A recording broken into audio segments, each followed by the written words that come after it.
إن الحمد لله نحمده ونستعينه ونستغفره ونعوذ بالله من شرور أنفسنا ومن سيئات أعمالنا من يهده الله فلا مضل له ومن يضلل فلا هادي له وأشهد أن لا إله إلا الله وحده لا شريك له وأشهد أن محمدا عبده ورسوله أما بعد فإن خير الحديث كتاب الله وخير الهدي هدي محمد صلى الله عليه وعلى آله وسلم وشر الأمور محدثاتها وكل محدثة بدعة وكل بدعة ضلالة وكل ضلالة في النار.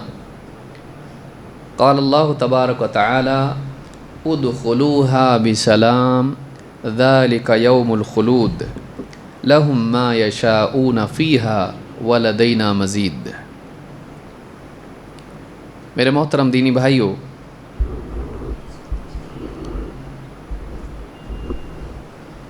دنیا میں انسان کی حاجت کے مطابق ہے، چاہت کے مطابق نہیں. جبکہ انسان کی چاہت یہ ہے کہ چاہت کے مطابق ہو، لیکن دنیا اللہ نے ایسی بنائی ہے کہ یہاں پر انسان کی ضرورتوں کے اعتبار سے تو ہے، لیکن تمناؤں اور چاہتوں کے اعتبار سے نہیں. دنیا محدود ہے، دنیا محدود ہے. اس کی نعمتیں ایسی نہیں کہ انسان ان سے پوری طرح مطمئن ہو جائے. اسی لیے نعمتوں کے ملنے کے بعد کچھ وقت کے بعد ان نعمتوں کی لذت ختم ہو جاتی ہے اور انسان کا دل ایک نئی تلاش میں لگ جاتا ہے. کوئی چیز انسان کے دل میں آتی ہے، مجھ کو یہ چاہیے. جیسے ہی انسان کے دل میں وہ چیز آتی ہے، انسان اس کی طلب میں لگتا ہے. لیکن جب وہ مل جاتی ہے تو کچھ وقت تک کے اس کی لذت باقی ہوتی ہے، لیکن پھر دھیرے دھیرے دھیرے وہ لذت کم ہونا شروع ہوتی ہے، یہاں تک کہ وہ چیز بے قیمت ہو کر رہ جاتی ہے. پھر کوئی چیز دل میں آتی ہے، وہ چاہیے. پھر انسان اس کے پیچھے لگتا ہے، کسی طرح سے اس کو پا لیتا ہے. پھر اس کی بھی اہمیت گھٹ جاتی ہے اور ایک نئی چیز دل میں آتی ہے. انسان ایک چیز کی طلب سے دوسری چیز کی طلب کی طرف زندگی بھر سفر کرتا رہتا ہے، لیکن کبھی اس کو دل میں ایسا لگتا نہیں کہ ہاں بس مجھ کو مل گیا. کیوں؟ اس لیے کہ دنیا میں انسان کی چاہت کے مطابق نہیں ہے. انسان کی چاہت کے مطابق کہاں ہیں؟ جنت میں. ضرورتیں پوری ہو جائیں گی، لیکن انسان کی چاہتیں اس کی ضرورتوں سے زیادہ ہیں. اللہ رب العالمین نے چاہتوں کے پورا کرنے کی جگہ جنت کو رکھا ہے. وہیں ممکن ہے کہ انسان کی چاہتیں پوری ہوں. انسان چاہتا ہے کہ سکون کی زندگی ملے، جس میں کوئی پریشانی نہ ہو، کوئی خوف نہ ہو، کوئی غم نہ ہو. وہ ہر چیز سے سیف رہے، سلامت رہے. دنیا میں ایسا نہیں ہو سکتا ہے. امیر ہو، غریب ہو، اچھا ہو، برا ہو، زندگی میں پریشانیاں آئیں گی. پاؤں میں کانٹا چبھے گا، دل میں تکلیف ہوگی، خوف، غم، حالات یہاں پر آئیں گے. کوئی بھی ہو، چاہے نبی ہو. دنیا میں ایسی زندگی ممکن نہیں کہ ہر چیز سے انسان سلامت رہے. نہیں ہوتا یہاں پہ ایسا. ٹھوکر لگنا ہی لگنا ہے، تکلیف ہونا ہی ہونا ہے، زخم پہنچنا ہے. سلامتی یہاں پر نہیں، دھوکہ ہونا ہی ہونا ہے. اسی طرح سے دنیا میں ایسی زندگی نہیں مل سکتی ہے کہ جس کا خاتمہ نہ ہو. ہے کل نفس ذائقۃ الموت. اچھا ہو، برا ہو، ڈاکٹر ہو، پیشنٹ ہو، امیر ہو، غریب ہو، نیک ہو، بد ہو، نبی ہو، لیکن موت آنی، سب کو موت آنی ہے. یہاں خلود نہیں ہے، یہاں ہمیشگی نہیں ہے، چھوڑ کے جانا ہے. یہاں انسان کی چاہت کے مطابق نہیں ہے، جو چاہیے سب مل جائے، نہیں ملتا ایسا۔ بڑے بڑے بادشاہ دنیا میں آئے، کسی کی بھی چاہت دنیا میں پوری طرح سے پوری نہیں ہوتی ہے، آدمی خالی ہاتھ دنیا سے چلا جاتا ہے۔ یہاں قلت ہے، اسی لیے کمپٹیشن ہے، فلاں جاب کے لیے اتنی سیٹ ہیں، لڑو، رشوت دو، دھکا بکی کرو، اس کے بعد ملے گا۔ کمپٹیشن ہے دنیا میں، آپس میں منافرت، آپس میں جھگڑا، چھینا جھپٹی ہونے کی وجہ کیا ہے؟ یہاں لمیٹڈ ہے، یہاں قلت ہے، اور چاہنے والے زیادہ ہیں، طالب زیادہ ہیں، اور چیزیں کم ہیں۔ یہی وجہ ہے کہ یہاں پر ظلم و زیادتی ہوتی ہے، یہاں پر خیانت ہوتی ہے، یہاں پر دھوکہ ہوتا ہے، یہاں مکر و فریب ہوتا ہے، یہاں پر ظلم اور قتل اور یہ ساری چیزیں ہوتی ہیں، کیونکہ چیزیں جتنی ہیں اتنی ہیں اور چاہنے والے زیادہ ہیں۔ چاہے وہ کرسی ہو، چاہے وہ شہرت ہو، چاہے وہ لائکس ہوں، چاہے سبسکرائبر ہو، یا جو بھی ہو، یہاں کمپٹیشن ہے۔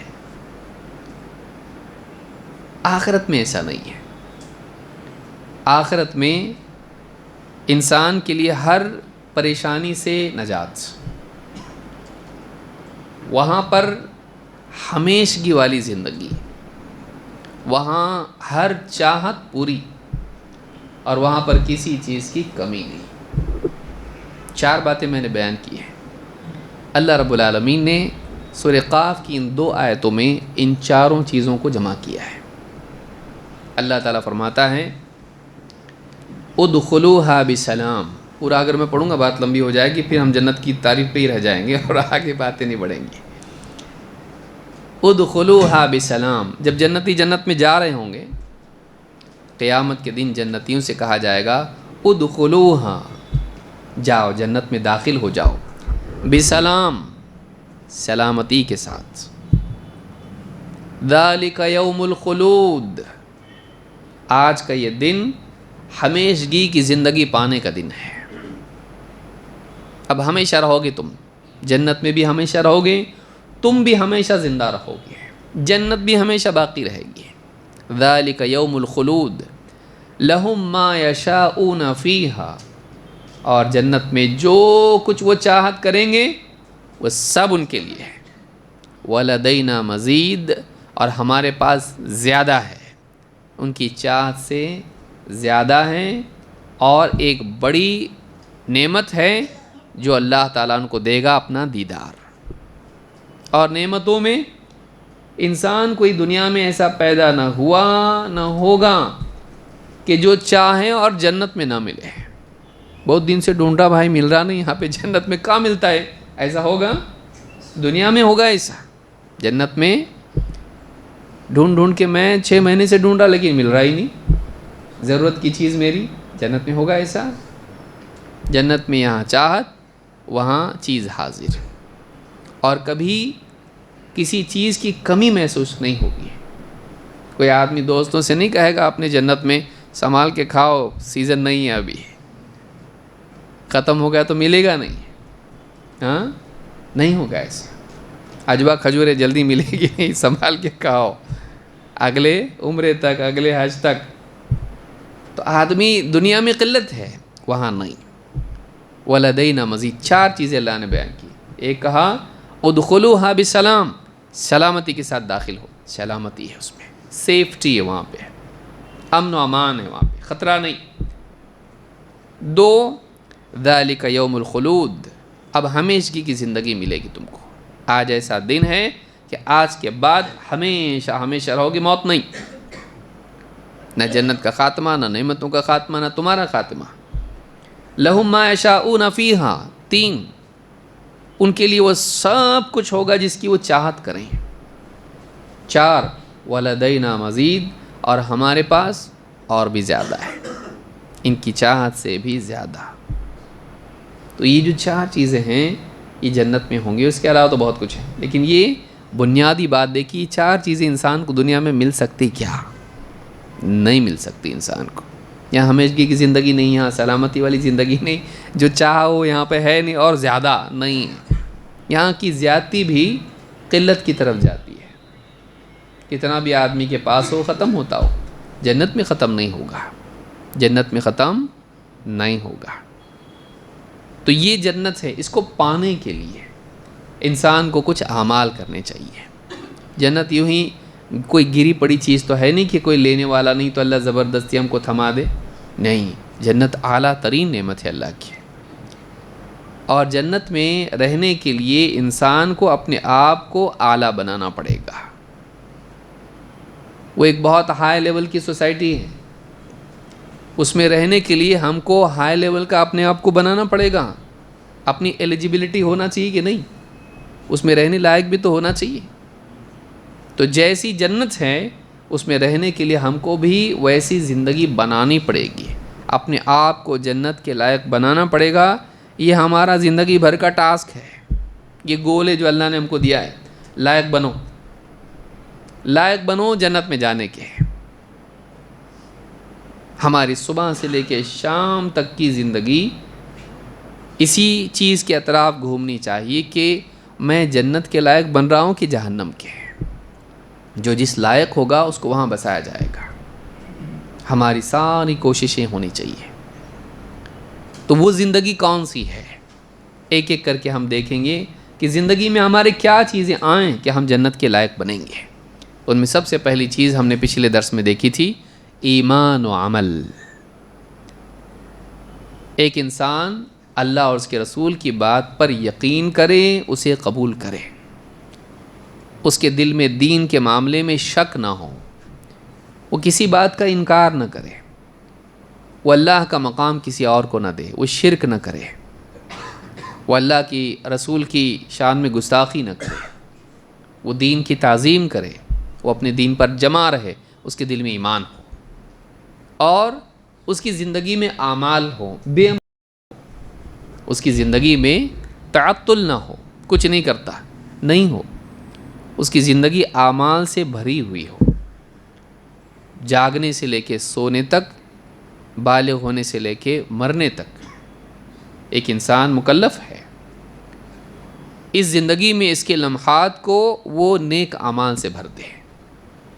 اور ہر آدمی کر سکتا ہے کیونکہ اللہ کا دین بڑا آسان ہے. اللہ تعالیٰ نے ایسے اعمال ہم کو دیے ہیں کہ مشکل بھی ہیں، آسان بھی ہیں، اس لیے کہ انسان کی کیپیسٹی زیادہ بھی ہے، کم بھی ہے، پھر اس کے حالات آج کچھ ہیں کل کچھ ہیں. تو ایسا دین اللہ نے دیا ہے کہ ہر انسان ہر حال میں کچھ نہ کچھ قدم جنت کی طرف بڑھا سکتا ہے. ایسا کچھ بھی نہیں ہے کہ کوئی ایک عمل بھی میں نہیں کر سکتا جنت کی طرف بڑھنے کے لیے، ایسا نہیں ہے. دنیا میں کوئی آدمی ایسا نہیں ہوگا.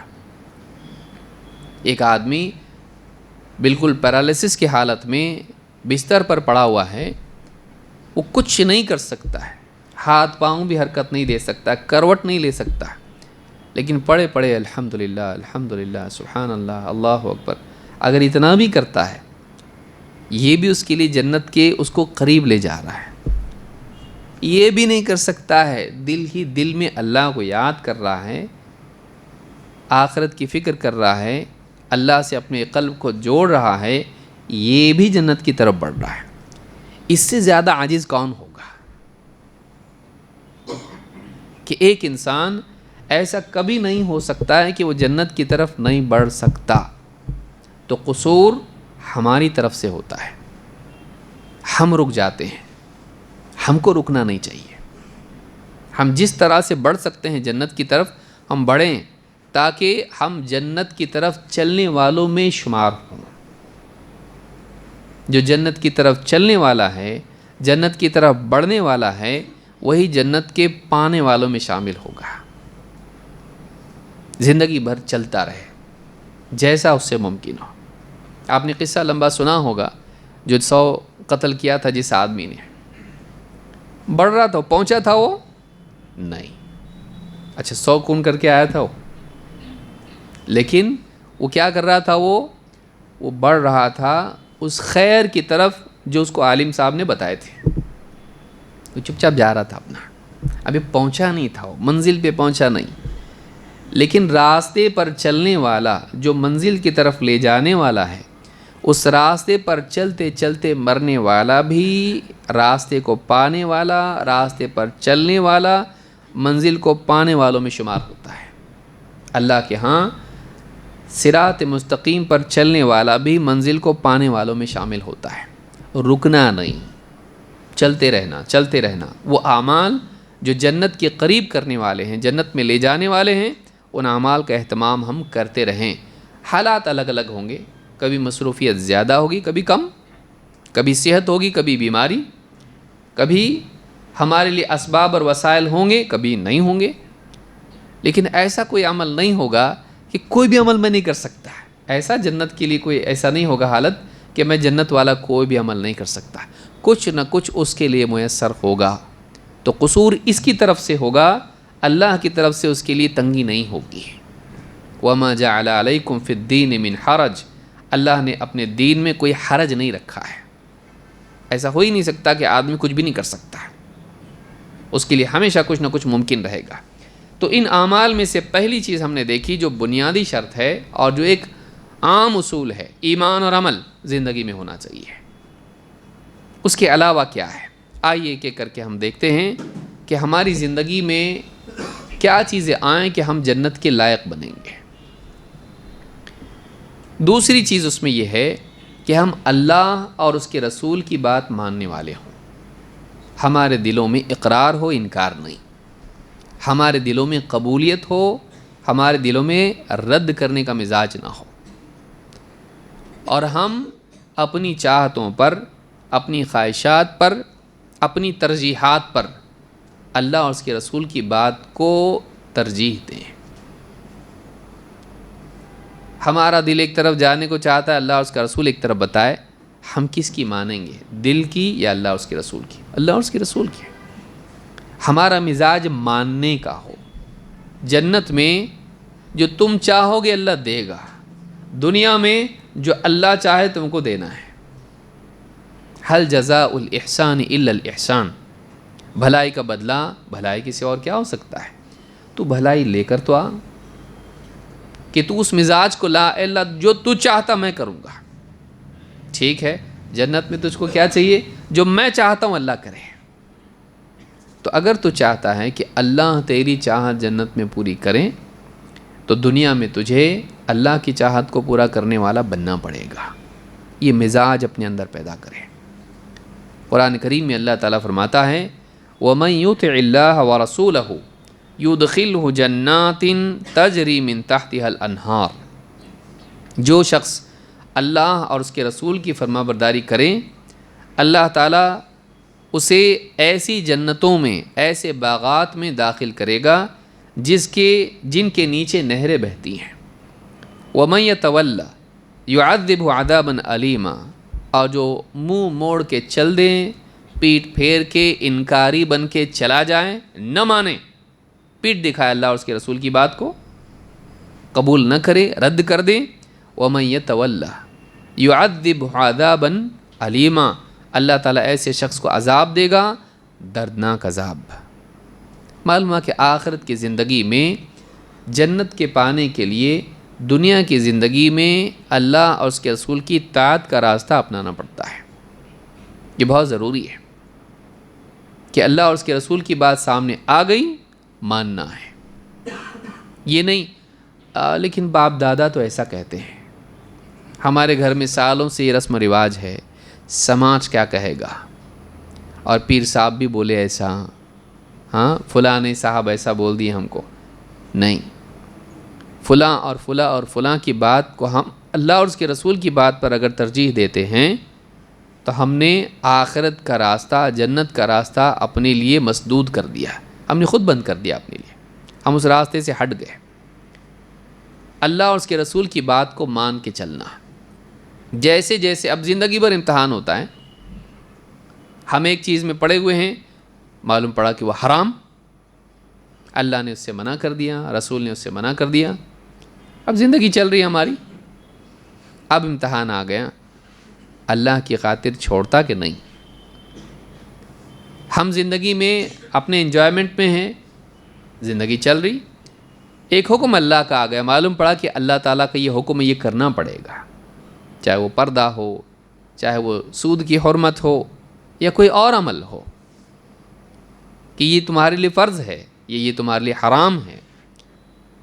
چاہے دل کچھ بھی کہے، چاہے ہماری زندگی کا دھارا کیسا بھی کیوں نہ چل رہا ہو، ہم کو چاہیے کہ ہم اللہ اور اس کے رسول کے حکم کے تابع ہو جائیں، اپنی چاہت چھوڑیں، اللہ اور اس کے رسول کا حکم مانیں۔ یہ مزاج ہے، یہ مزاج مومن کا ہوتا ہے، یہ مزاج جنتی کا ہوتا ہے کہ وہ اپنی چاہت پر اللہ اور اس کے رسول کی چاہت کو ترجیح دیتا ہے، اللہ اور اس کے رسول نے جو بتایا اس کو مان کے چلتا ہے۔ ابو ہریرہ رضی اللہ تعالیٰ عنہ کہتے ہیں ان رسول اللہ صلی اللہ علیہ وسلم قال، اللہ کے رسول صلی اللہ علیہ وسلم نے فرمایا، کل امتی یدخلون الجنۃ الا من ابا، میرا ہر امتی جنت میں جائے گا ہاں مگر وہ جو انکار کرتے ہیں، میرا ہر امتی جنت میں جائے گا سوائے اس کے جو انکار کرے۔ صحابہ نے پوچھا، قالوا یا رسول اللہ ومن یأبا، کہ اللہ کے رسول کون انکار کرے گا؟ ایک روایت میں ابن حبان کی روایت ہے، یا رسول اللہ ومن یأبا ان يدخل الجنہ، اے اللہ کے رسول جنت میں جانے سے بھلا کون انکار کرے گا؟ مجھے جنت میں نہیں جانا ہے، کوئی بولے گا؟ کوئی بھی نہیں بولتا ایسا۔ آپ نے کہا میرا ہر امتی جنت میں جائے گا، لیکن جو انکار کر دے جنت میں جانے سے نہیں جائے گا وہ۔ کہ اللہ کے رسول جنت میں جانے سے کون انکار کرے گا؟ ہر آدمی تو جنت میں جانا چاہتا ہے۔ مولوی صاحب سے وہی دعا کراتا نا اپنے لیے، میں پاپی ہوں لیکن اللہ مجھ کو جنت میں ڈال دے، جنت میں جانا چاہتا ہے۔ کون انکار کرے گا جنت میں جانے سے؟ معمولی باغ میں آدمی جا کے سکون محسوس ہوتا ہے، جنت میں کیوں نہیں جانا مجھ کو جنت میں، کون کہے گا؟ آپ نے فرمایا من اطاعنی دخل الجنہ ومن عصانی فقد ابا، جس نے میرا حکم مانا وہ جنت میں جائے گا، جو میری بات مانے وہ جنت میں جائے گا، اور جس نے میری نافرمانی کی اس نے انکار کیا۔ جس نے میری نافرمانی کی، میرا حکم نہیں مانا، میرا حکم توڑ دیا، نافرمانی کی، اس نے انکار کیا، اس نے اسلام کا انکار نہیں کیا۔ یہ نہ سمجھے کہ اس سے مراد اسلام کا انکار کر دیا، اللہ کا انکار کر دیا، رسول کا انکار، ایسا آدمی تو کافر ہو جائے گا، امتی باقی نہیں رہے گا پھر تو۔ یہاں وہ بات نہیں ہے، ورنہ آدمی جہالت میں تکفیر کر دے گا، کہے گا دیکھو نافرمانی پر کفر کا فتویٰ آ رہا ہے۔ نہیں، یہ ایسا ہے جیسے ایک انسان جنت میں جانے سے گویا کہ انکار کر دے اپنے عمل سے، اپنے عمل سے۔ جیسے کوئی آدمی اگر کہیں جا رہے ہیں لوگ اور سب تیاری کر کے تیار ہو گئے، پکنک پہ جا رہے ہیں بھائی، گارڈن میں جا رہے ہیں، ہاں کہیں سفر میں جا رہے ہیں، اور سب تیار ہو گئے کپڑے پہن کے اور ایک دم ریڈی ہو گئے، اور ایک شخص ہے، ایک بھائی ہے یا فلاں ہیں وہ بستر میں ہی پڑا ہوا ہے ابھی تک، ہم کیا بولتے ہیں؟ آنا ہے کہ نہیں؟ کیا پوچھتے اس کو؟ آنا ہے کہ نہیں؟ کیوں پوچھے ایسا؟ کیونکہ اس کا تیار نہ ہونا آنے کے لیے بتا رہا ہے گویا کہ اس کو نہیں آنا ہے۔ یا آپ سب لوگ گاڑی میں بیٹھ گئے اور بس ابھی نکلنے میں، ٹرین چھوٹنے میں، اور وہ جا کے کیا کر رہا ہے؟ پاپ کارنز خرید رہا ہے پلیٹ فارم پہ سے، اور ٹرین نکلنے میں آپ کیا بولو گے اس کو؟ دیکھنے والا کیا بولے گا؟ ارے بھائی ان کو آنا ہے کہ نہیں آنا ہے، کہ رہنا یہیں پلیٹ فارم پہ؟ تو کوئی انسان اگر ٹرین پر سوار نہیں ہو رہا ہے تو یہ گویا کہ اس بات کی علامت ہے کہ اس کو نہیں آنا ہے۔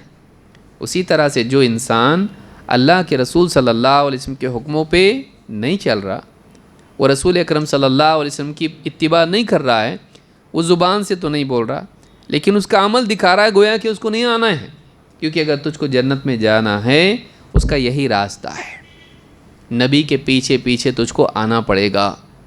تو نہیں آ رہا کا مطلب یہ ہے کہ تجھ کو ایسی پڑے رہنا ہے بستر میں اور پھر پہنچنا ہے جہنم میں۔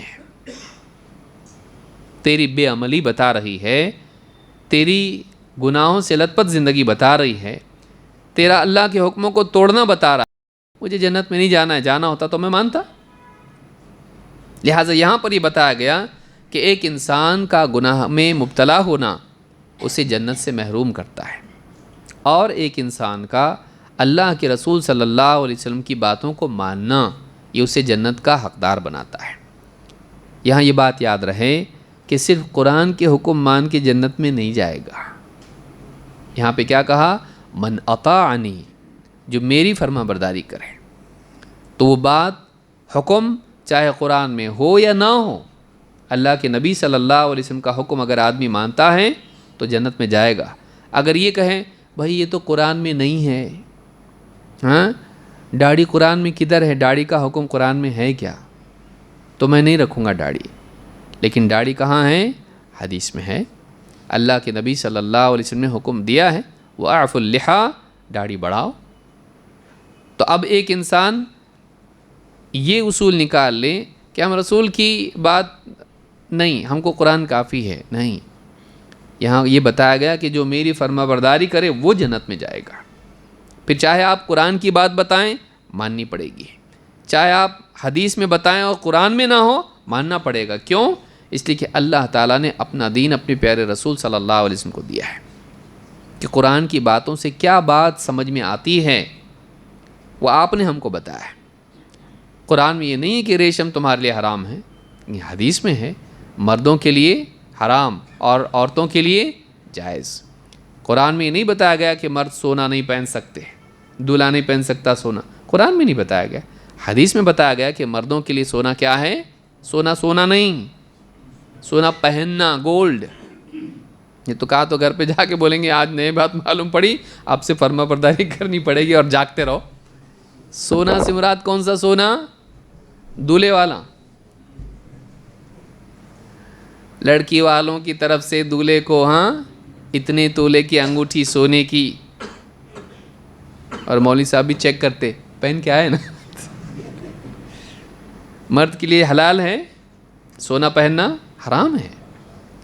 بولے قرآن میں تو نہیں ہے، قرآن میں نہیں ہے، لیکن جس نے قرآن لایا اس نے دیا ہم کو یہ حکم۔ قرآن اللہ نے تجھ کو دیا کہ محمد صلی اللہ علیہ وسلم کو دیا؟ جس کو اللہ نے قرآن دیا کہ پہنچاؤ، اسی نے یہ حکم دیا ہے کہ وہ اللہ کے نزدیک اتنے معتبر تھے، انہوں نے جب کہا ہے ماننا پڑے گا۔ جس کو اللہ نے چنا اس کی بات تو نہیں مانتا، تو یہ بہت بڑی اللہ اور اس کے رسول کے مقابلے میں یہ ایک جنگ کا اعلان ہے، گویا کہ نہیں مانتا، میں نہیں کرنا چاہیے اس طرح سے۔ تو اللہ اور اس کے رسول کی بات مانیں، خصوصاً رسول صلی اللہ علیہ وسلم کی، کیونکہ قرآن تو سبھی مانتے ہیں، اختلاف کہاں ہوتا ہے؟ حدیث کے ماننے میں۔ تو اللہ اور اس کے رسول کی بات مانے اور خاص طور سے نبی صلی اللہ علیہ وسلم کا تابع دار بن جائے، یہ آدمی جنت میں جائے گا۔ یہ مزاج بنانا ضروری ہے۔ آج کے اس جدید دور میں آدمی تھوڑا موڑا پڑھ لیتا ہے اور پھر نہیں قرآن میں نہیں ہے، قرآن کافی ہے۔ اب میں کل ہی کسی نے مجھ کو کوئی ویڈیو بھیجا اس طرح سے، بیٹھا ہے آدمی، اس کو کچھ پتہ نہیں دین کا، کچھ معلومات نہیں، لیکن بولنے کا شوق ہے، ہاں بولنے کا شوق ہے، اور بتا رہا یہ فلاں چیز قرآن میں نہیں ہے، کہ اللہ کے نبی صلی اللہ علیہ وسلم کی حدیث ہے۔ اب بات نکل گئی اس لیے بتا رہا ہوں، ذہن میں آ جاتی ہیں کچھ باتیں، تو وہ چیزیں سماج میں جو چل رہی ہیں اس کی اصلاح بھی تو ہونا چاہیے، کہ اللہ کے نبی صلی اللہ علیہ وسلم کی حدیث ہے کہ اللہ کے رسول صلی اللہ علیہ وسلم قیامت کے دن جائیں گے اور سجدے میں گر جائیں گے، اللہ کی طرف سے حکم ہوگا سر اٹھائیے، سفارش کیجیے، آپ کی سفارش قبول کی جائے گی، پھر آپ صلی اللہ علیہ وسلم جہنم سے لوگوں کو نکالیں گے۔ اب آدمی بیٹھ کے بول رہا الف با تا بھی دین کا معلوم نہیں ہے کچھ، اور بول رہا ہے یہ حدیث غلط، وہ حدیث صحیح۔ کون سی حدیث صحیح؟ اے فاطمہ میں تمہارے کچھ کام نہیں آؤں گا، دنیا کی جو چیز مانگنا ہے مانگ لو، میں تمہارے کچھ کام نہیں آؤں گا۔ وہ چیز صحیح کیوں؟ وہ قرآن کے مطابق ہے۔ یہ چیز غلط کیوں؟ یہ قرآن کے خلاف ہے۔ قرآن کے خلاف ہے کیسے؟ یعنی اللہ کے نبی صلی اللہ علیہ وسلم جو آدمی جہنم میں گیا اس کو جہنم سے نہیں بچائیں گے، سفارش نہیں کریں گے، اور پھر لمبی چوڑی تقریر ہے اس میں خرافات بھری ہوئی ہیں۔ بھئی آیت الکرسی تو پڑھ لیتا، جن بھی نکل جاتا اور غلط فہمی بھی دور ہو جاتی۔ من ذا الذی یشفع عندہ الا بإذنہ. قرآن میں سفارش کا انکار نہیں ہے، سفارش مشروط ہے اللہ کے اذن سے. قرآن میں یہ نہیں کہا گیا کوئی کسی کی سفارش نہیں کرے گا. قرآن میں یہ بات ہے کون ہے جو اس کی اجازت کے بغیر اس کے ہاں کسی کی سفارش کرے. تو اللہ تعالیٰ نے علی الاطلاق مطلقاً سفارش کا انکار نہیں کیا، بلکہ ایسی سفارش کا انکار کیا جو اللہ کی اجازت کے بغیر ہو. اگر اللہ تعالیٰ اجازت دے تو ہوگی کہ نہیں ہوگی؟ ہوگی. تو قرآن میں کہاں خلاف ہیں؟ قرآن میں خود اللہ رب العالمین نے، اور حدیث کہاں خلاف ہے قرآن کی اس آیت کے؟ حدیث میں کیا ہے؟ دیکھیے، آدمی کو تھوڑا سا صبر ہو، ایک دو علماء سے دین سیکھنے کی توفیق ملے تو بہت سارے مسائل حل ہو جاتے ہیں. لیکن ہم علماء کی محتاج تھوڑی نہ ہے بھائی. اللہ نے انٹرنیٹ شریف دیا،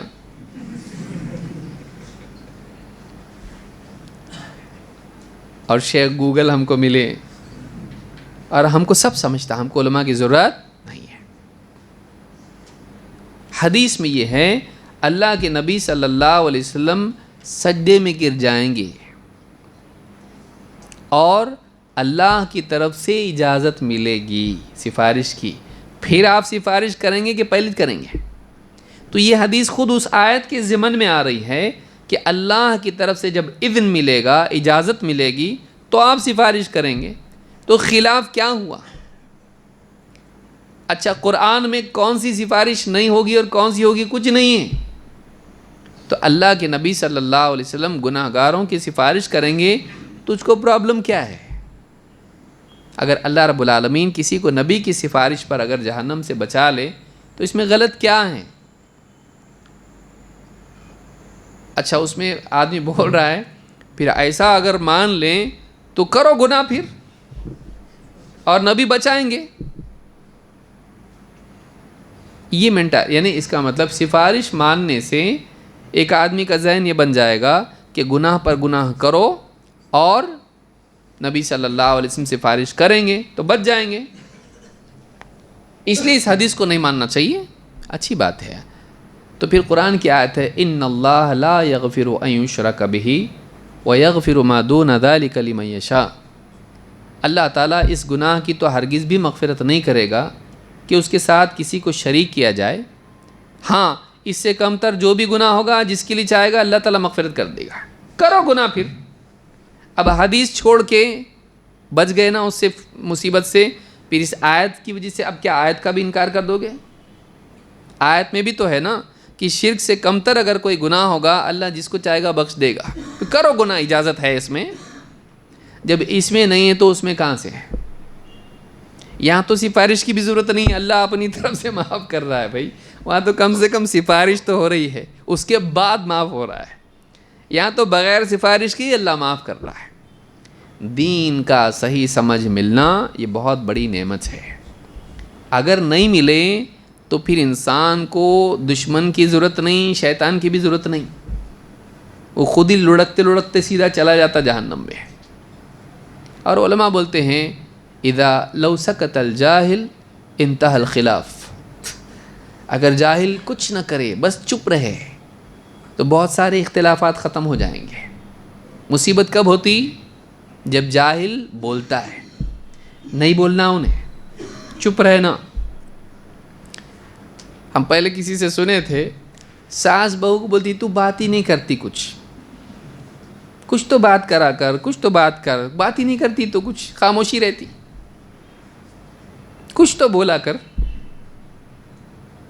تو بولی بہو میرا شوہر مرا تو دوسری شادی کر کے دیں گے کیا؟ تمہارا بیٹا اگر مر گیا تو بولے تو چپ ہی رہا کر. نہیں بولتا، بولا تو ایسا بولتا. تو بعض اوقات آدمی کے اندر جو جہالت ہے اگر وہ اندر ہی رہے تو اچھا، باہر آنے کے بعد مصیبت کھڑی ہوتی ہے. تو ایسے جتنے شوقین حضرات ہیں یہ خاموش رہیں تو اچھا، وہ علم حاصل کریں. رسول اکرم صلی اللہ علیہ وسلم کی باتوں کو ماننا چاہے وہ عقل میں نہ آئیں، یہ دین ہے۔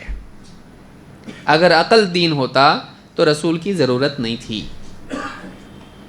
کبھی کانفلکٹ ہوگا ایسا، تیری عقل میں نہیں آئے گی بات، اور رسول کی بات ہوگی سامنے، اور کبھی اللہ کی بھی بات ہوگی، نہیں آئے گی عقل میں۔ تیری عقل پرفیکٹ ہے نہیں ہے، امپروو ہوتی رہتی، اپڈیٹ ہوتی رہتی، جیسے وہ موبائل کا سافٹ ویئر ہوتا رہتا، اور وہ عقل مند لوگ بناتے، پھر بھی اپڈیٹ کرنا پڑتا۔ سوچ تیری عقل، موبائل کون بنایا؟ جاہل ایک دم، جن کو پڑھنے نہیں آتا، کام دھندے کچھ بھی نہیں ہے، کچھ بھی بنا لیے ایسا، ہاں تازیہ بنائے جیسا بنایا، ایسا ہے؟ ایکسپرٹ لوگ بناتے ہو۔ پھر کیا بولتے؟ اس میں ایک بگ رہ گیا تھا، اس میں ایک پرابلم تھا، ہم نے ابھی اس کا کیا کیا، اس کی وہ پریشانی جو ہے مشکل تھی وہ دور کر دی ہم نے، کیے نا۔ کتنے بار اپڈیٹ ہوتا آپ کا موبائل؟ کون بنایا؟ وہ عقل مند لوگ بنائے۔ اپڈیٹ کیوں کرنا پڑا؟ ارے بھائی کچھ چیزیں معلوم نہیں تھی، پھر سامنے آئی، اس کے حساب سے کرنا پڑا۔ کب تک کرنا ہم نے؟ بولا کوئی جا کے، ارے کیا ہر ہفتے تمہارا اپڈیٹ آتے رہتا؟ بولتا ایسا نہیں بولتا۔ پہلی فرصت میں کیا کرتا؟ وائی فائی میں جا کے اپڈیٹ کرتا اس کو۔ کیوں؟ اپڈیٹ رہنا ضروری ہے۔ ہماری عقل اتنی اچھی ہونے کے باوجود بھی اس کو اپڈیٹ زندگی بھر ہوتے رہنا پڑتا، وہ کامل نہیں ہے۔ تو آج آپ کی سمجھ میں جو بات نہیں آ رہی، ہو سکتا کل آئیں، ہو سکتا نہیں بھی آئیں، کیونکہ اتنا اپڈیٹ ہوا ہی نہیں۔ آپ کا نوکیا ہے پرانا، اینڈرائڈ کے زمانے کا نہیں ہو گیا، ہو نہیں ہو رہا اپڈیٹ۔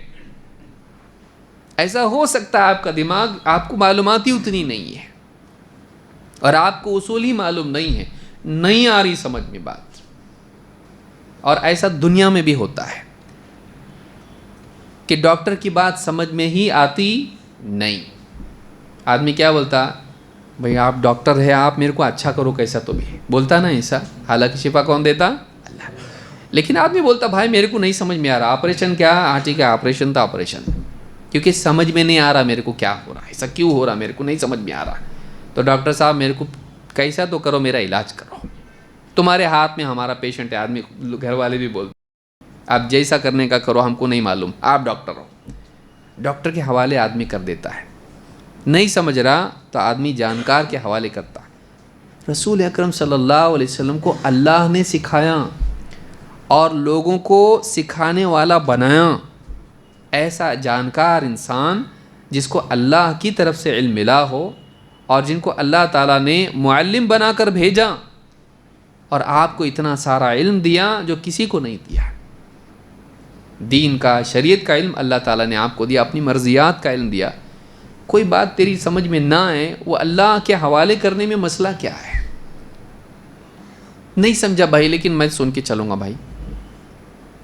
اگر یہ اصول رہے کہ جب تک نہیں سمجھے گا نہیں کروں گا، آپ کی اولاد کو آپ کیسے مناؤ گے اپنی بات؟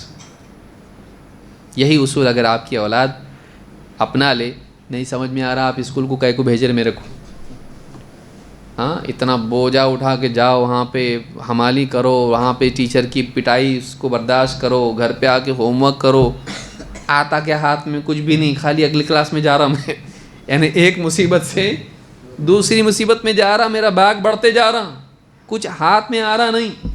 پہلے کھیلنے ملتا تھا، اب کھیلنے کم مل رہا، بورڈ کے ایگزام ہے، تو کیا ہے یہ حاصل کیا ہے؟ سمجھ میں نہیں آ رہا میرے کو فلانے کی طرح بننا ہے، دن بھر کھیلتے رہتا، وہ زندگی ہے۔ بچے کو سمجھتا آپ کے بیٹے تیرے کو نہیں سمجھتا، آج نہیں ہم مرے بعد تیری سمجھ میں آئے گا، بولتے نا، میں تو اتنا ویٹ کرنا پڑے گا اس کو، اور آپ اللہ کے رسول کی بات کو ویٹ کرنے کو تیار نہیں، مرے بعد آپ کو سمجھ میں آئے گا۔ رسول کی بھی تو بات ایسی ہو سکتی ہے، تو مرے گا تو تیری سمجھ میں آئے گا، آخرت میں جب جائے گا نا سمجھ میں آئے گا، اور یہ اچھا کرے سنے آپ نے، ہاں وہاں جا کے آدمی بولے گا اچھا کرے سنے، ہاں نہیں سنتے تھے وہاں جاتے تھے ہم لوگ جہنم میں۔ آج سننا ضروری ہے، یہ میں اس لیے اس کو تفصیل سے بتا رہا ہوں کہ یہ انکار کا دور ہے، یہ عقل پرستی کا دور ہے۔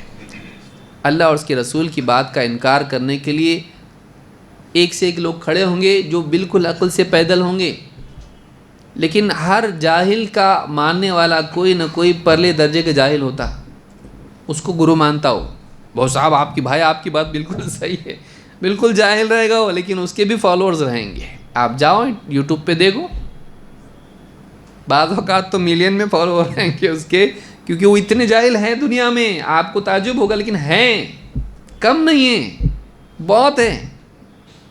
جاہل بہت ہے دنیا میں، آپ سمجھ رہے نہیں ہیں. پرابلم کیوں ہے؟ اس لیے کہ جاہل اپنے آپ کو جاہل مانتا نہیں. جیسے پاگل اپنے آپ کو پاگل مانتا. جتنے پاگل خانے میں رہتے وہ کس کو پاگل مانتے؟ کس کو؟ ڈاکٹر کو. وہ ڈاکٹر کو پاگل مانتے. اپنے آپ کو کوئی انجینئر مانتا، کوئی نیوٹن مانتا، کوئی کچھ آئنسٹائن مانتا، وہ اپنے آپ کو نہیں مانتا پاگل ہے. اسی طرح سے جاہل اپنے آپ کو جاہل بہت کم لوگ رہتے ہیں جو واقعی شریف نفس رہتے، بھائی میرے کو نہیں معلوم. لیکن ہر آدمی یہ مانتا ہے کہ مجھ کو معلوم ہے، اور وہ ایسے ایسے مسائل میں رائے دیتا ہے جو اس کے رینج میں نہیں رہتے ہیں. اس کو سائیکل چلانے نہیں آتا ہوگا لیکن وہ پلین چلانے کے بارے میں ٹیکٹکس بتائے گا آپ کو. وہ وہاں سے ایسا پلین آنا چاہیے تھا فلسطین میں، وہ وہاں سے ایسا آنا چاہیے تھا عراق میں. آدمی اس پہ بات کرے گا، اس کو کچھ معلومات نہیں ہوگی. قال اللہ قال رسول اللہ اس کو نہیں معلوم ہوگا. تو یہاں یہ بات یاد رکھیں. دوسری چیز جو نجات کے لیے، جنت کے لیے ضروری ہے اس فتنے کے دور میں، وہ یہ کہ ایک آدمی سمجھ میں آئے یا نہ آئے، اور اس میں چاہے نفس کو کتنی ہی مشقت کیوں نہ برداشت کرنی پڑے، چاہے اس میں نقصان دکھائی دیتا ہو، اللہ کے نبی صلی اللہ علیہ وسلم کی بات، اللہ کی بات مان کے چلے. یہ دوسری چیز ہے جو زندگی میں ضروری ہے جنت میں جانے کے لیے. نمبر 3، علم کے حصول میں لگے رہنا. دین کا علم حاصل کرتے رہنا، چھوڑنا نہیں اس کو. کیوں؟ اس لیے کہ جو اس علم کے راستے پر چلتا ہے اس کے لیے جنت کا راستہ آسان ہوتا ہے.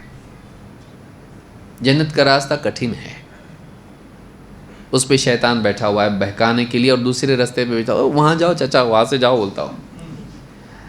کچھ بچے بیٹھے ہوتے ہیں نا شرارتی قسم کے، کوئی آیا بھائی یہ ان کا گھر کدھر ہے، تو مذاق سے کیا کرتے، یہ گلی میں جائیں گے نا، وہ رائٹ میں مڑنے کا، سیدھا جانے کا، پلٹ کے نہیں دیکھنے کا. وہاں جا کے اس کو کوئی تو ملتا، تو یہاں کیا کر رہے ہیں آپ، وہ وہاں ہیں. ارے بولے وہ بچے بیٹھ، ارے وہ سب کو ایسے ہی کرتے ہو. وہ چوک میں وہیں بیٹھے تھے نا، وہ دکان کے پاس، پان کی دکان کے پاس، مطلب ہاں وہی. اب مت سنو ابھی، مت سیدھا جاؤ تم لوگ، آپ جیسا ہے نا ویسا جا کے اس کا ایک دم الٹا جگہ جاؤ. تو راستے پہ اس طرح سے جیسے شریر لڑکے بیٹھے ہوتے ہیں، ان سے بھی بھیانک شیطان ہے. یہ تو بیچارے یہاں وہاں چاچا کے گھر سے بھٹکا دیا آپ کو، شیطان جنت سے بھٹکا دیتا ہے. صراط مستقیم پہ شیطان بیٹھا ہوا ہے. لَأَقْعُدَنَّ لَهُمْ صِرَاطَكَ الْمُسْتَقِيمِ. اللہ تعالیٰ سے شیطان نے کیا کہا تھا، میں تیرے سیدھے راستے پر بیٹھوں گا ان کے انتظار میں. ہم کو بھٹکانے کے لیے وہ بیٹھا ہوا ہے ادھر. اس سے بچ کے نکلنا کتنا مشکل کہ وہ ہمارے دل میں ڈال رہا، ادھر جا، ادھر ادھر ادھر، وہ ہم کو بول رہا، اور ہم اس کی باتوں میں نہ آئیں. اس کے لیے ہمارے دل میں علم ہونا ضروری ہے، تقویٰ ہونا ضروری ہے، دین کا صحیح فہم ہونا ضروری. ورنہ بعض اوقات کیا کرتا ہے، اور آپ دیکھیے ماضی میں جتنے گمراہ فرقے تھے، کون جہنم میں جانا چاہتا تھا ان میں سے؟ سب جنت میں جانا چاہتے تھے، لیکن شیطان نے ان کو الٹی پٹی پڑھا ہے. تم صحیح ہو، تم صحیح راستے پہ ہو، یہی راستہ ہے جو جنت میں لے جائے گا تم کو، باقی سب لوگ گمراہ ہیں. پھر آدمی درگاہ پہ جا رہا، سجدہ کر رہا، اور یہ سمجھتا یہی راستہ ہے اولیاء والا، اولیاء سے محبت جنت میں لے جائے گی.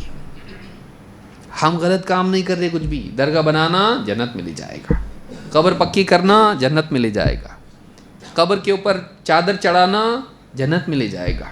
اس کو وہ دکھ رہا، شیطان نے اس کے دماغ میں وہ ڈال دیا. ایسے کتنے لوگ ہیں پچھلے ماضی میں، جتنے بھی فرقے تھے آپ ان کو دیکھیں گے، دکھائی دے گا وہ ایک دم اپنے دین پر اٹل تھے، لیکن وہ دین اللہ کا دین نہیں تھا، وہ شیطان کی سجھائی ہوئی چیزیں تھیں. لیکن کہیں نہ کہیں سے وہ رنگ بدل کے دین کے پیرائے میں آیا، اللہ کے ساتھ شرک آیا، تو اولیاء کی محبت کے لباس میں آیا. تو اولیاء کی محبت تو اچھی چیز ہے، لیکن اس میں تھوڑا سا چینجز کر کے شرک میں لگا دیا. اماموں کی تعظیم آئی، علماء کی تعظیم کرنا چاہیے، لیکن وہ اتنی دور چلی گئی کہ پھر وہ اندھی تقلید تک چلی گئی کہ قرآن و سنت سامنے آئے گئے تو بھی مانیں گے نہیں. بھائی آپ نے وہ کیا معلوم، ان کو معلوم ہے. تو آدمی اس طرف چلا گیا. خوارج کو آپ دیکھیں گے، اللہ کا حکم زمین پہ نافذ ہونا چاہیے، بات تو صحیح ہے، لیکن جو معنی انہوں نے لیا اور جو اس کا نتیجہ پیدا ہوا، اس کی بنیاد پر انہوں نے صحابہ ہی کو کافر قرار دے دیا، ان سے جنگ کی اور جان و مال کا نقصان کیا. ایسے کتنے فرقے آپ کو دکھائی دیں گے باطل ماضی میں، جنہوں نے دین ہی کے نام پہ وہ سب کچھ کیا جو دین نہیں تھا. کیوں ایسا ہوا؟ دین کا صحیح فہم ان کو نہیں تھا. جنت کے راستے سے کیوں بھٹکے وہ؟ دین کے صحیح فہم نہ ہونے کی وجہ سے. جنت کا راستہ اتنا آسان نہیں ہے. شیطان کو پھلانگ کے جانا ہے، بچا کے نکل جانا ہے ادھر سے. مارکیٹنگ ایجنٹ ہے، وہ بیٹھا ہوا ہے، برابر آپ کو لے جائے گا جہنم میں، بتائے گا یہ نہیں یہ صحیح ہے. لَأُزَيِّنَنَّ لَهُمْ فِي الْأَرْضِ، زمین میں ان کے لیے برائیوں کو خوشنما بنا کے پیش کروں گا، گناہ کو اچھا بنا کے پیش کرے گا. تیری نجات اس میں، ارے یہ پھل کھا، بہت اچھا پھل ہے یہ. اور جو پھل اللہ نے جس پیڑ کے قریب جانے سے منع کیا تھا، وہ اس پیڑ کا پھل کھلائے گا. یہ شیطان کا کام ہے. اگر ہمارے پاس صحیح علم نہیں ہوگا شیطان کی چالوں کا، نفس کی کمزوریوں کا، گمراہ فرقوں کا، حق کا، دلیل کے صحیح فہم کا، سلف کے منہج کا، اگر ہمارے پاس یہ علم نہیں ہوگا، کوئی بھی ہم کو گاڑی میں بٹھا کے چل چھوڑتا تم کو بل کے لے جائے گا، اور بعد میں معلوم پڑا یہ شیطان ہے، بٹھا کے پہنچا دیا ہم کو غلط راستے پر، جہنم میں لے گیا. میں تو جا رہا ہی تھا، تم کو بھی سوچا لے جاؤں ساتھ میں، ڈبل سیٹ، لے جائے گا. وہ خود جہنم میں جائے گا، لیکن وہ اپنے ساتھ بھی لے جانا چاہتا ہے، وہ اپنے ساتھ اکیلا نہیں جانا چاہتا. وہ انما یدعو حزبہ لیکونوا من اصحاب السعیر، وہ اپنے لشکر کو آواز دیتا ہے، آؤ میرے پیچھے آؤ، میرے ساتھ آؤ. وہ اپنے لشکر کو، اپنی فوج کو بلاتا ہے اپنی طرف. کیوں؟ لیکونوا من اصحاب السعیر، تاکہ وہ بھی اس کے ساتھ جہنمی بن جائیں. وہ خود جانے والا جہنم میں، اکیلا نہیں جائے گا، وہ لے کے جانا چاہتا ہے. اس سے بچنے کے لیے، اس کے مکر و فریب سے بچنے کے لیے علم ضروری ہے، کتاب و سنت کا علم. اسی لیے اللہ کے نبی صلی اللہ علیہ وسلم فرماتے ہیں، من سلک طریقا یلتمس فیہ علما سہل اللہ لہ بہ طریقا الی الجنہ. یہ جو آپ کام دھندے چھوڑ کے آ رہے، کوئی تھکا ہوا ہے، کوئی گھر پہ بیٹھ سکتا تھا، چھٹی کا دن ہے لیکن آیا. یہ جو ہم دینی مجالس میں آتے ہیں، یہ کوئی معمولی چیز نہیں ہے. جیسے آپ کا موبائل اپڈیٹ ہوتا نا، آپ اپڈیٹ ہوتے اس میں، ورنہ ویسے ہی رہیں گے اور ہیک کرنا آسان ہوگا شیطان کو آپ کا دماغ. یہ جو ہم دین کی بار بار مجالس میں بیٹھتے ہیں، قرآن و سنت کی بات سنتے ہیں، یہ جو باتیں معلوم پڑتی ہیں، اچھا ایسا بھی کر سکتا، ارے یہ غلط ہے، یہ صحیح ہے، ارے یہ گمراہی ہے، ہم تو اس کو صحیح سمجھتے تھے.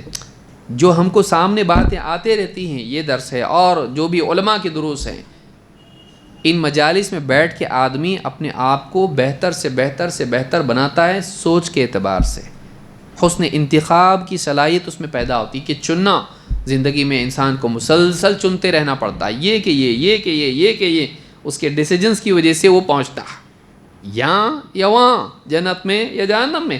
ڈیسیجنز آدمی کو لینے پڑتے زندگی میں. فیصلوں کے صحیح ہونے کے لیے ضروری ہے کہ آدمی کا علم صحیح ہو. علم صحیح ہوگا، فیصلہ صحیح ہوگا، صحیح گاڑی میں بیٹھے گا، منزل پہ پہنچے گا. علم غلط ہوا،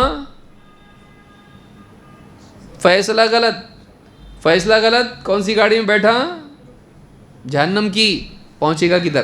جہنم میں. لہٰذا کہا اللہ کے نبی صلی اللہ علیہ وسلم نے کہ جو انسان علم کے راستے پر چلتا ہے، علم کی طلب میں کوئی راہ چلتا ہے، علم کی طلب میں کوئی راہ چلتا ہے، اللہ تعالیٰ اس کی برکت سے اس کے لیے جنت کا راستہ آسان کرتا ہے۔ علم کے راستے پر چل، اللہ تعالیٰ تجھ کو جنت کے راستے پر چلائے گا۔ یہ جو ہم چل کے آتے دینی مجالس میں کوئی معمولی چیز نہیں ہے۔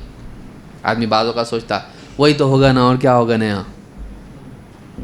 نیا کچھ نہیں ہوگا، لیکن تو نیا بنے گا۔ سمجھ میں آئی بات؟ دین نیا آنے والا نہیں، وہی دین آنے والا، نیا تو کچھ آنے والا نہیں۔ لیکن جب تو دینی مجلس میں بیٹھے گا، اس سے پہلے تو جو تھا اس کے بعد تو نیا بن جائے گا، تو نیا بنے گا۔ نہانا چھوڑتے ہم لوگ، کیا وہی صابن پانی اور روزانہ نہانے کا، میں اینڈ میں نہاؤں گا،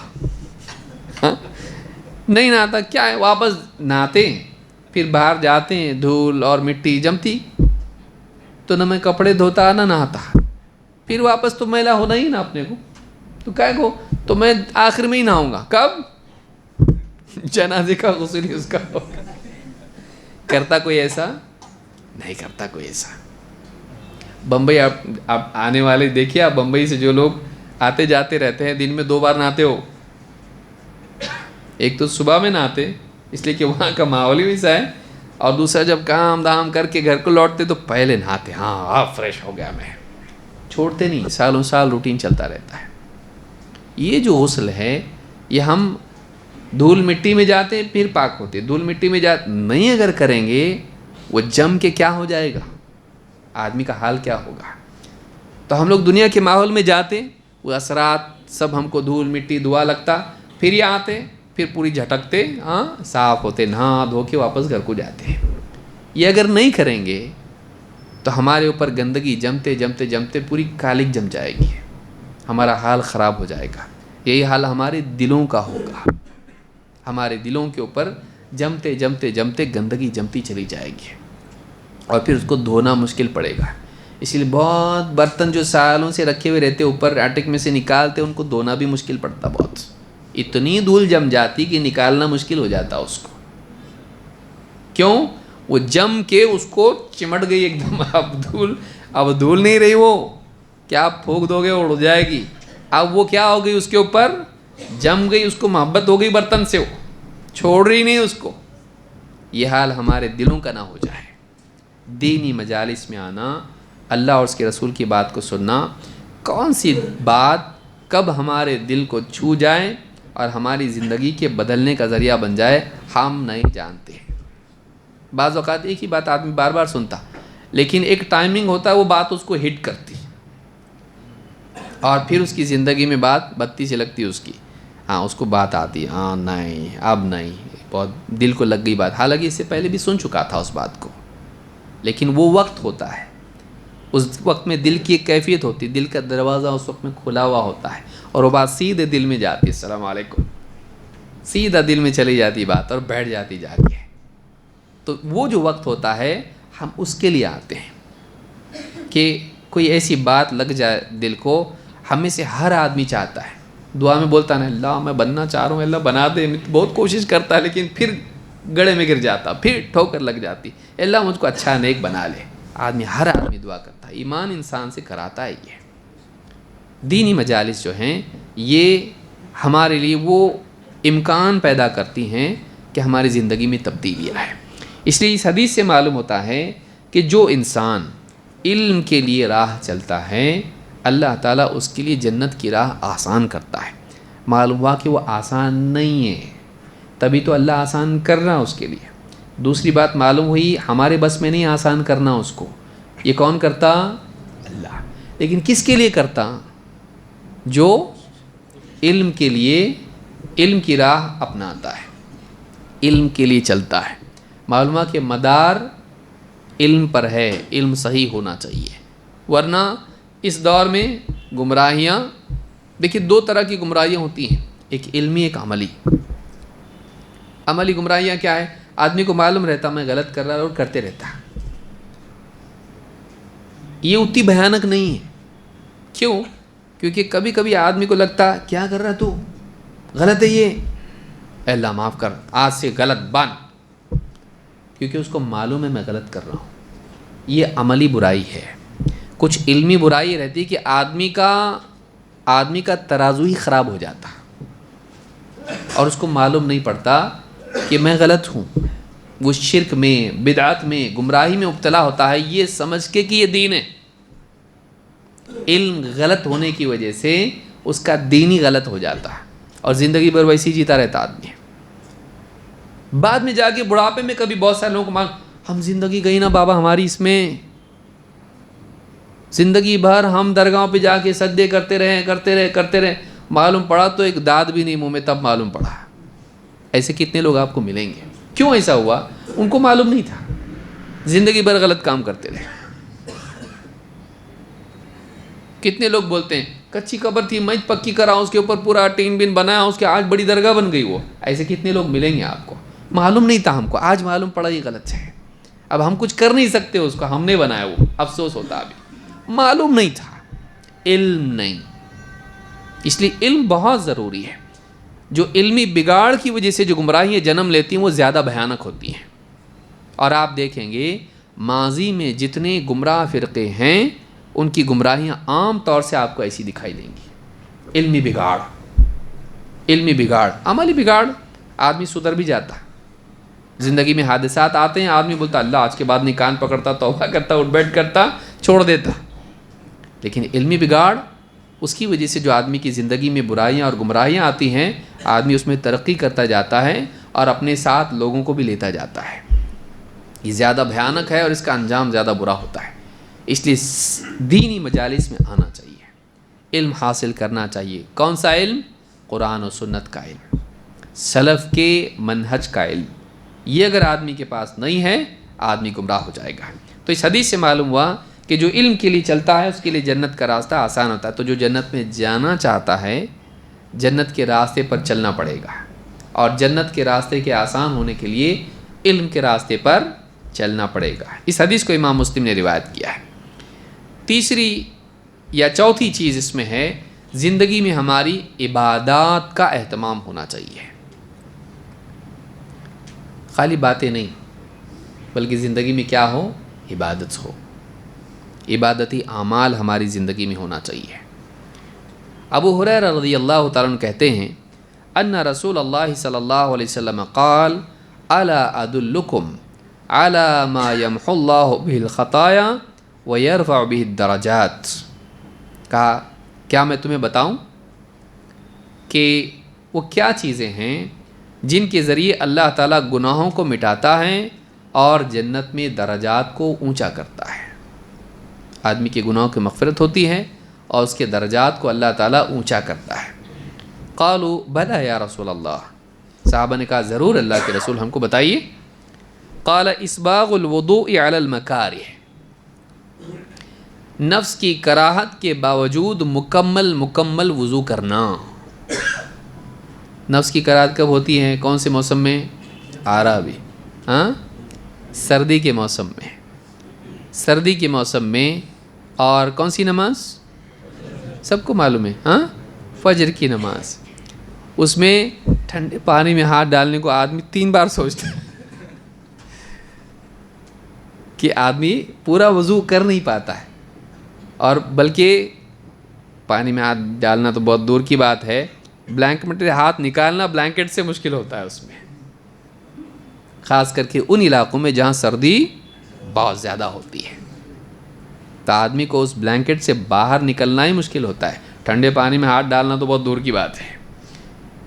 ایسے موسم میں، ایسے اوقات میں، ایسے حالات میں نفس کی کراہت کے باوجود مکمل وضو کرنا، کامل وضو کرنا کہ اس میں کوئی خلل نہ ہو، کوئی دھونے کا عضو چھوٹا نہ رہ جائے، مکمل وضو کرنا. 1 اسباغ الوضوء علی المکارہ. 2 وکثرۃ الخطی الی المساجد. مسجد کی طرف زیادہ قدم اٹھانا، یعنی اگر مسجد دور بھی ہو چل کے جانا. 1 2 مسجد کو بار بار جانا. بولے دن میں ایک ہی بار جاتا ہوں مسجد کو. بار بار مسجد میں جانے سے کیا ہوگا؟ قدم زیادہ ہوں گے. اسی طرح سے دور سے چل کے آئے گا تو بھی کیا ہوں گے؟ قدم زیادہ ہوں گے. کہ آدمی مسجد میں آئے، مسجد میں نماز ادا کرے. دینی دروس میں آئے. اسی طرح سے کوئی اور دینی کام ہے اس کے لیے مسجد میں آئے. انفرادی گھر میں پڑھا ہے اسی طرح سے جا کے مسجد میں جا کے نماز پڑھ رہا ہے, عبادت کر رہا ہے, قرآن کی تلاوت کر رہا ہے, کیونکہ مسجد کا ماحول اس کے دل کو بہتر بناتا ہے. تو کثرت الخطا الی المساجد, مسجدوں کی طرف اقدام کی زیادتی, کثرت. وانتظار الصلاۃ بعد الصلاۃ, اور ایک نماز کے بعد دوسری نماز کے انتظار میں رہنا. ایک نماز ہو گئی, اب کیا اگلی نماز کون سی؟ ظہر ہو گئی, اب عصر ہو گئی. انتظار میں رہے آدمی کہ اس کو سکون اس میں ملتا ہو. آدمی کو ایک چیز جب اب پڑھ لیا, اب یہ نہیں کہ بھول گیا نماز کو, نہیں, اب اگلی نماز کی طلب اس کے دل میں پیدا ہو گئی, اگلی نماز کی چاہت اس کے دل میں پیدا ہو گئی, اور وہ انتظار میں رہے, خیال رکھے کہ اگلی نماز ہے, اس کو ادا کرنا ہے, فریضہ ہے, اللہ کا حکم ہے. تو ایک نماز کے بعد دوسری نماز کا انتظار کرنا. آپ نے فرمایا فذالکم الرباط, فذالکم الرباط, فذالکم الرباط. 3 بار آپ نے کہا یہ رباط ہے, یہ رباط ہے, یہ رباط ہے. رباط کس کو کہتے ہیں؟ رباط کہتے ہیں اللہ تعالیٰ کے حکم سے اسلامی سرحدوں کی حفاظت کرنا. مسلمان ملک ہے, دشمن حملہ کر سکتا ہے, لہٰذا جو باؤنڈری ہوتی ہے, ملک کی سرحدیں ہوتی ہیں, وہاں کچھ سپاہی تعینات ہوتے ہیں کہ کوئی دشمن اندر نہیں آ سکتا, کوئی حملہ نہیں کر سکتا. کیوں؟ اس لیے کہ پیچھے قوم ہے, ان کی جان و مال کی حفاظت ہم کو کرنی ہے, ہم محافظ ہیں ان کے. پھر وہ لوگ کیا کرتے؟ سوتے نہیں, باری باری برابر رات کو جاگتا, کوئی رات کا ایک حصہ جاگتا, کوئی پوری رات جاگتا, اور باری باری بدل بدل کے وہ برابر حفاظت کرتے. اور اس میں کیا ہوتا ہے؟ ذرا بھی غافل نہیں ہوتے. تو اس میں غفلت نہیں ہونا بھی ہے, اور اس میں مجاہدہ بھی ہے, اور اس میں خطرے مولنا بھی ہے. تو یہ رباط اس کو کہتے ہیں. تو اللہ کے نبی صلی اللہ علیہ وسلم فرما رہے ہیں رباط یہ ہے, اصل رباط کیا ہے؟ یہ ہے. وہ تو ہے ہی ہے, لیکن اصل رباط یہ ہے. 3 بار کا یہ رباط ہے, یہ رباط ہے, یہ رباط ہے. کیا رباط ہے؟ انسان کا کراہت, نفس کی کراہت کے باوجود ایک انسان کا وضو, کامل طور پر وضو کرنا, اور اسی طرح سے مسجد جانا, بار بار جانا, دور سے جانا, اور 3 ایک نماز کے بعد میں دوسری نماز کے انتظار میں رہنا, کہ وہ گویا کہ پہرے داری کر رہا ہے, نگرانی کر رہا ہے اپنی نمازوں کی, کہ کہیں ضائع نہ ہو جائے. جیسے ایک پہرے داری کرنے والا برابر دھیان دیتا ہے, نگرانی کرتا ہے, یہ نماز والا نماز کا دھیان دے رہا ہے. لیکن بدقسمتی سے آج حال کیا ہے؟ مسلمانوں کا حال آج کیا ہے بتائیے؟ نمازوں پر نمازیں آدمی کی کئی دن آدمی نہیں پڑھ لیتا ہے. جمعہ کو آتا ہے, جمعہ کو نماز کے لیے آتا ہے آدمی. تو یہ نماز سرے سے زندگی میں نہیں ہے. وضو تو بہت دور کی بات ہے بھائی, وہ پیشاب دھوتا بھی نہیں ہے.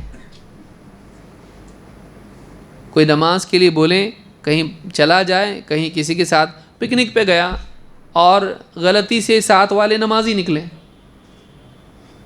ہاں, آدمی عام طور سے, اب وہ بولے چلو نماز پڑھیں گے, اب یہ تو بولا نماز کیوں, تو نماز نہیں پڑھتا؟ بولے طہارت نہیں ہے. کیا نہیں ہے؟ طہارت نہیں ہے. میرے کو نہیں معلوم تھا تم لوگ نماز پڑھنے والے. اچھا, تو کیا سمجھا, ہم مسلمان نہیں ہیں؟ یعنی آدمی سمجھتا ہے نماز پڑھنا نہیں پڑھنا اپنے دل پر ہے, جیسے باقی ساری چیزیں بھی دل پہ ہے نا, دس از مائی لائف. تو اسی نماز بھی کیا ہے, میرے دل پر ہے, پڑھا نہیں پڑھا کوئی بات نہیں. ان الصلاۃ کانت علی المؤمنین کتابا موقوتا, نماز ایمان والوں پر ان کے متعین اوقات میں فرض ہے. تیری مرضی سے کبھی پڑھے گا ایسا نہیں ہے. بولے میں دکان پہ بیٹھتا نا, رات کو جب آتا نا, 5 نمازیں ایک ساتھ پڑھتا, ایک بھی نماز نہیں چھوڑتا. سالوں سے اس پہ میرا عمل ہے. اللہ کے بندے, تو تیرے دل کی نماز پڑھ رہا, دین کی نماز نہیں پڑھ رہا. تو پورے دن کی پڑھ رہا, لیکن دین کی نماز نہیں پڑھ رہا, تو تیرے دل کی پڑھ رہا. یہ طریقہ نہیں ہے. طریقہ یہ کہ تو نماز کو اس کے وقت پہ پڑھے, اور لوگ کسٹمر بہت رہتے ہیں اس لیے نہیں کر سکتے ہم. تو کسٹمر کے لیے اللہ کا حکم توڑ رہا ہے, نمازیں چھوڑ رہا ہے, تو کس کو کھونا نہیں چاہتا اور کس کو کھونے کے لیے تیار ہے؟ تو اللہ کو کھونے کے لیے تیار ہے, کسٹمر کو کھونے کے لیے تیار نہیں.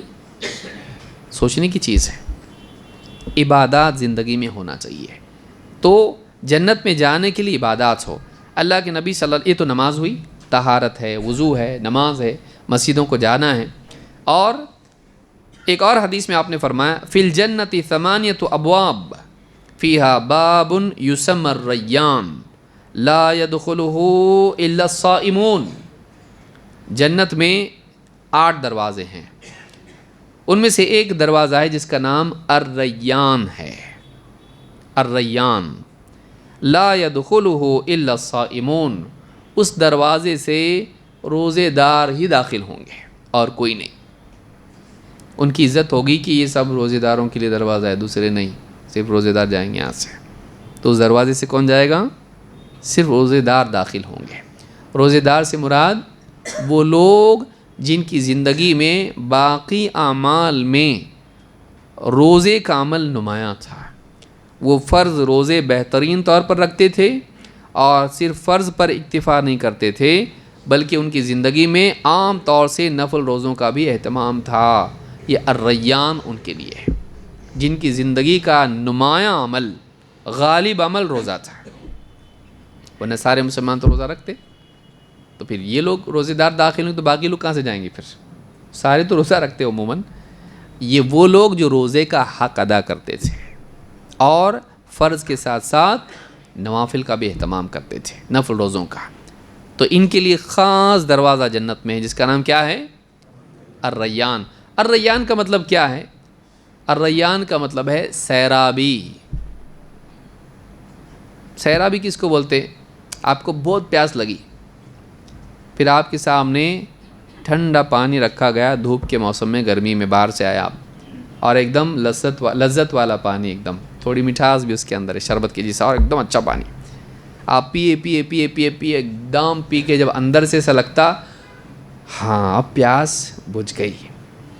یا اس کو چھوڑیے افطار کے بعد, ہاں افطار کے بعد جب پیتے تو کیسا لگتا؟ وہ جو اندر کی کیفیت ہوتی, جو اندر سے خاموش آواز آتی, ہو گیا کام تمام. جو اندر سے جو ہوتا ہے اس کو کیا کہتے ہیں؟ سیرابی. پیاس کا بجھ جانا, سیراب ہو جانا. عجیب بات یہ دیکھیے, روزے داروں کے لیے جو دروازہ اس کا نام کیا ہے؟ ریان. روزے میں کیا ہوتا؟ پانی نہیں, ہاں بھوک پیاس, سیراب نہیں ہے بلکہ خالی ہے, آواز آ رہی ہے اندر سے, پیٹ میں سے. ہاں دونوں سوئے رہتے بازو میں مسجد میں, پیٹ میں سے تیرے بہت آواز آ رہی, کیا بات ہے؟ اور بولے سحری کے بغیر روزہ رکھا, دیر سے اٹھا تھا, سحری نہیں کیا, گڑ گڑ گڑ گڑ کر رہا پیٹ, پیاس ایسی لگی ہوئی, اور پوری نگاہیں کہاں ہیں؟ قبلے کی طرف نہیں, گھڑی کی طرف. کتنے گھنٹے بچے رہے ابھی؟ تو بولتا اس کو, ابھی صرف 4 گھنٹے بچے. بولتا نہیں 3 گھنٹے 55 منٹ ہے. 5 منٹ گنتا ہو, 5 منٹ بھی بڑھا نہیں سکتا ہو. تو وہ جو حالت ہے, سیرابی اللہ نے ایسا دروازہ دیا ان کے لیے جو سیراب کرنے والا. اب اس کے بعد تم کو بھوکا رہنا نہیں ہے, اب اس کے بعد تم کو پیاس نہیں, بھوک نہیں, اب تم کو جو چاہو گے ملے گا. کیوں؟ تم نے رب کے لیے دنیا میں کھانا پینا چھوڑا, محرومی کو برداشت کیا, بھوک پیاس کو برداشت کیا. اب تمہارے لیے کیا ہے؟ سیرابی ہے. وہ ایک سمبولک چیز ہوگی ان کے لیے. اب سیرابی ہے, اب بھوک نہیں, اب پیاس نہیں, اب محرومی نہیں, اب سیرابی ہی سیرابی ہے. اب تم بالکل کھاؤ گے پیو گے اور ایک دم فل, اور ایک ڈکار لو گے وہ بھی ختم, واپس سے ریسیٹ, پھر کھاؤ گے. جنتی ایک ڈکار لے گا, آپ سنیں پچھلے دروس میں, ایک ڈکار لے گا مشک کی خوشبو آئے گی, ویسی بھی نہیں جسے رمضان میں آتی. ڈکار لیتا آدمی بدبو آتی ہے, جنتیوں کی ڈکار ویسی نہیں. تو یہ جنتی روزے دار جو ہوں گے ان کے لیے بھی جنت میں دروازہ ہے. زندگی میں ہماری عبادت ہو, جو لوگ صحت مند ہیں, جن کے لیے کوئی ایشو نہیں, شوگر کا مسئلہ نہیں, کچھ اور مسئلہ نہیں ہے, نفل روزے رکھیں. خاص کر کے وہ نوجوان جو ابھی لائن میں ہیں, ہاں جن کا ہونا جانا باقی ہے، ابھی نکاح کے لیے انتظار میں ہیں اور قابو نہیں ہو پاتا ہے اپنے اوپر، روزے رکھو۔ حدیث میں اللہ کے نبی صلی اللہ علیہ وسلم نے کیا فرمایا؟ یا معشر الشباب من استطاع منکم الباءۃ فلیتزوج، تم میں سے جو نکاح کی استطاعت رکھتے ہیں نکاح کر لیں، اور ومن لم یستطع فعلیہ بالصوم، اور جو نہیں کر سکتا نکاح ابھی تو کیا کریں؟ روزے رکھیں۔ کیوں؟ اس لیے کہ روزہ انسان کی شہوات کو قطع کرتا ہے، شہوات سے مغلوب ہونے سے بچاتا ہے، اس کو شہوتوں پر غالب آنے کی پریکٹس کراتا ہے، کھانے پینے پر جو بھی ضرورت ہے اس کی، اس پر غالب کراتا ہے روزہ۔ تو روزہ رکھیں۔ تو ایک تو ہماری زندگی میں روزہ بھی ہونا چاہیے، یہ بخاری اور مسلم کی حدیث ہے۔ اسی طرح سے آپ نے فرمایا والحج المبرور لیس له جزاء الا الجنہ، اور حج مبرور اس کا بدلہ جنت کے سوا اور کچھ نہیں۔ حج مبرور ایسا حج جس میں آدمی لڑائی جھگڑے اور گناہ کے کام نہ کرے، ایسا حج جس میں انسان برائیوں سے بچ کے حج پورا مکمل کرے، حج مبرور ہے اس کو، وہ بر والا حج ہے، نیکیوں والا حج ہے، گناہ والا نہیں۔ تو ایسا حج اس کے لیے کیا ہے؟ آپ نے فرمایا لیس لہ جزاء الا الجنہ، جنت کے سوا اس کا کوئی بدلہ ہے ہی نہیں، یعنی جنت سے کمتر کوئی چیز اس کے لیے دی نہیں جا سکتی، اتنا بڑا کام ہے وہ۔ لیکن ویسا حج ہو نا، وہ حج نام کے لیے نہ ہو، وہ حج اللہ کے لیے ہو، اس میں اخلاص ہو، اس میں بدعت نہ کرے، یہ پہاڑ پہ جا رہا وہ پہاڑ پہ جا رہا، یہاں نماز پڑھ رہا وہاں نماز پڑھ رہا، 50 خرافات آدمی کرتا، کرنے کے کام نہیں کرتا۔ اتنی محنت تو وہ طواف میں کر لیتا، لیکن طواف سے محروم رہ کے فلاں جگہ جا کے وہاں 2 رکعت نماز پڑھتا، جبکہ کوئی ثبوت نہیں بدعت، مکہ میں جا کے گناہ کر رہا، بدعتی عمل کر کے اللہ سے دور ہو رہا۔ وہی بندہ جا کے طواف کر لیتا وہاں پر، نانا کی طرف سے نہیں، یہاں سے بھی پوچھتے لوگ، بولے چاچا کی طرف سے ابا کی طرف سے طواف کر سکتے کیا؟ طواف تو اپنا کرے گا، طواف کسی اور کی طرف سے نہیں کر سکتے۔ حج اور عمرے والے جان لیں اس کو، ہاں پورا عمرہ آپ کر سکتے، پورا حج آپ کر سکتے، لیکن آپ کیا خالی جا کے وہاں طواف کر رہے کسی اور کی طرف سے نہیں، ویسا نہیں کر سکتے، آپ اپنا طواف کریں گے۔ تو حج مبرور اس کا بدلہ جنت سے کم کچھ نہیں، اس کے بدلے جنت ہی ملے گی۔ اس حدیث کو بھی امام البخاری اور مسلم دونوں نے روایت کیا ہے۔ تو یہ کچھ باتیں تھیں جو جنت میں جانے کے لیے ہیں، مزید اور کچھ باتیں ہیں جن پر جنت کی بشارت دی گئی ہے کہ یہ کام کرنے والے کے لیے جنت ہے۔ آنے والے درس میں انشاءاللہ ہم ان چیزوں کو دیکھیں گے۔ اس میں حاصل کلام یہ ہے کہ ہماری زندگی میں صحیح علم ہونا چاہیے، اور ہماری زندگی میں اس علم پر یقین ہونا چاہیے، وہ علم ہمارے ایمان کی قوت کا ذریعہ بنے، تقویت کا ذریعہ بنے، اور اسی کے ساتھ ساتھ ہماری زندگی میں اعمال آئیں، ہماری زندگی سے بے عملی نکلے، عمل آئے، ہماری زندگی سے برے اعمال نکلیں، اچھے اعمال آئیں۔ ہم چیزوں کو اچھے بنانے میں نہ لگیں، ہم سب سے پہلے اپنے آپ کو اچھا بنانے کی کوشش کریں، اس لیے کہ قیامت کے دن ہماری چیزیں اللہ کے سامنے پیش نہیں ہوں گی، ہم اللہ کے سامنے پیش کیے جائیں گے۔ تو اس پیشی کی تیاری آج سے ہم کو کرنا ہے۔ اللہ تعالیٰ اس میں ہم کو کامیاب فرمائیں اور جنت الفردوس میں اعلیٰ ترین مقام نصیب فرمائیں۔ اقول ھذا واستغفر اللہ لی ولکم۔